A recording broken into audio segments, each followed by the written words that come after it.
इस वीडियो में हम पाठ शुरू करेंगे कारतूस क्लास 10th की हिंदी स्पर्श की गद्य भाग में सबसे अंतिम पाठ है। यह एक एकांकी है। पाठ का पहले मैं आपको परिचय दे देती हूँ। यह एक एकांकी है। एकांकी हिंदी गद्य की विधा है। आपने नाटक तो सुने हैं। नाटक में अनेक अंक होते हैं, अनेक दृश्य बदले जाते हैं, सीन होते हैं अलग अलग। लेकिन एकांकी उसी का छोटा रूप होता है। एकांकी जैसा कि शब्द से ही पता चलता है, एक अंक में समाप्त होने वाला, एक दृश्य में समाप्त होने वाला। इसका मतलब है कि इसमें सीन नहीं बदले जाते हैं, बल्कि वो एक ही अंक में समाप्त होती है। एक सीन में ही सारा कुछ दिखाया जाता है।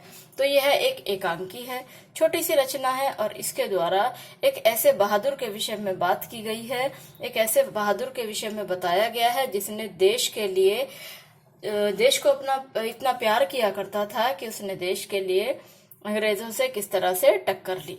पहले देखते हैं हम पात्र। कर्नल है, लेफ्टिनेंट है, सिपाही है, सवार है। अवधि जो समय है इसका 5 मिनट का है। 5 मिनट में ये एकांकी पूरी हो सकती है। समय बताया है किस समय की ये घटना है, सन 1799।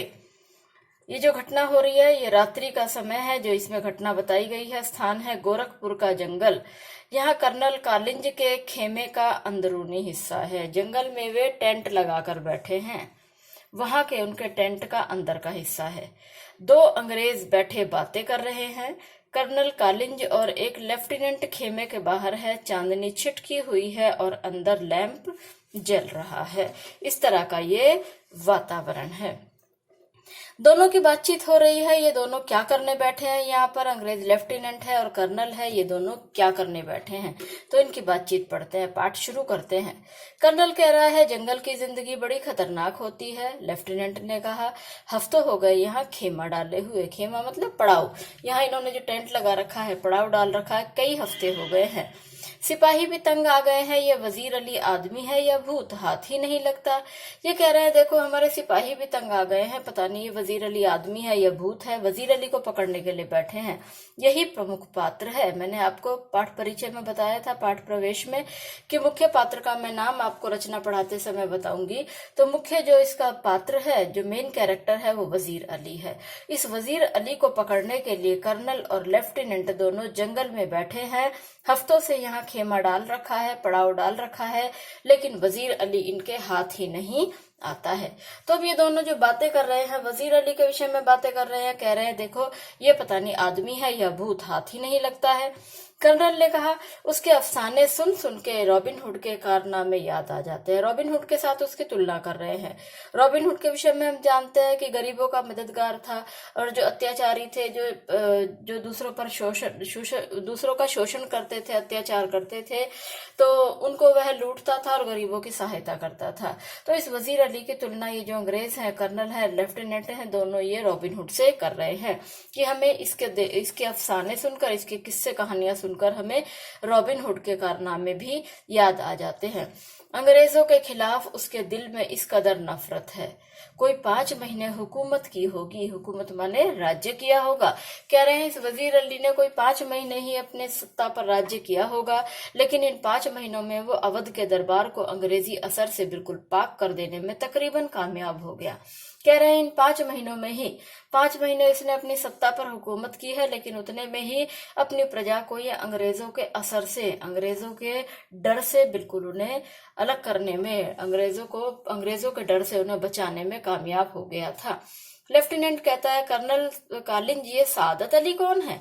अब सादत अली की बात आती है। पहले हमने वजीर अली पढ़ा, अब सादत अली का जिक्र हो रहा है। दोनों बैठे बातें कर रहे हैं। तो पूछ रहे हैं लेफ्टिनेंट की, कर्नल ये जो सादत अली है ये कौन है? ये भी इसमें नाम सुनाई देता है।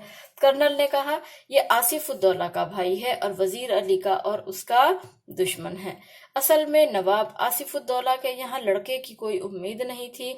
वजीर अली की पैदाइश को सादत अली ने अपनी मौत ख्याल किया। देखिए ये क्या मतलब है इसका, ये रिश्ता जो है वो मैं समझाती हूँ आपको कि यहाँ क्या रिश्ता है। नवाब आसिफ उद्दौला है, उनका बेटा वजीर अली है। ठीक है, ये नवाब आसिफ उद्दौला का बेटा वजीर अली है और इस आसिफ उद्दौला का भाई जो है ये सादत अली है।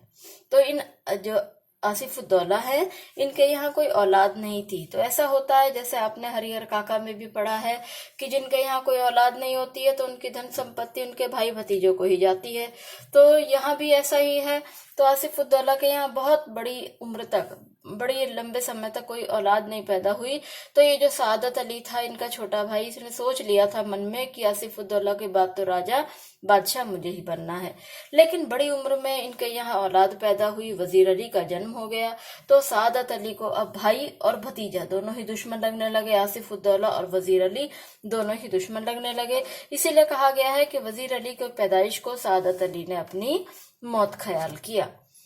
मगर लेफ्टिनेंट कह रहे हैं आगे, मगर सादत अली को अवध के तख्त पर बिठाने में क्या मसलहत थी। मसलहत माने क्या हल निकला। अब अंग्रेजों ने क्या किया, जब आसिफुद्दौला की मृत्यु हो गई, आसिफुद्दौला मर गए, तो उनके बेटे को वजीर अली को कुछ समय के लिए गद्दी पर बिठा दिया। और वजीर अली थोड़े ही 5 महीने उसने राज किया होगा, अंग्रेजों ने उसे हटाकर उसकी जगह सादत अली को बिठा दिया। तो ये पूछ रहे हैं कि वजीर अली तो था गद्दी पर, उसे हटाकर सादत अली को अवध के तख्त पर क्यों बिठाया गया। कर्नल ने कहा, सादत अली हमारा दोस्त है। अब इसकी असली मंशा पता चलती है। सादत अली, हमने ऊपर भी पढ़ा कि ये आसिफुद्दौला का और वजीर अली को अपना दुश्मन समझता था। तो यहाँ अब इसकी असली जो नीयत थी वो पता चल गई। वो कहता है कर्नल की सादत अली हमारा दोस्त है, बहुत ही ऐश पसंद आदमी है, मुफ्तखोर है, दूसरों के पैसे पर ऐश करता है, भाई के पैसे पर ऐश कर रहा है, इसलिए उसने अंग्रेजों के साथ दोस्ती की है। और अब देखिए कर्नल क्या कह रहा है, इसलिए हमें अपनी आधी मुमलिकत, आधी जायदाद दे दी है। इसकी तो नहीं थी आधी जायदाद दौलत, ये तो इसके भाई की थी।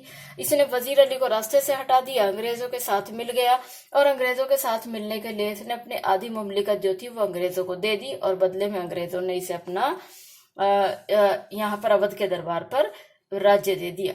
10 लाख रुपए भी नकद दिए हैं उसने। सो अब वो भी मजे करता है और हम भी मजे करते हैं।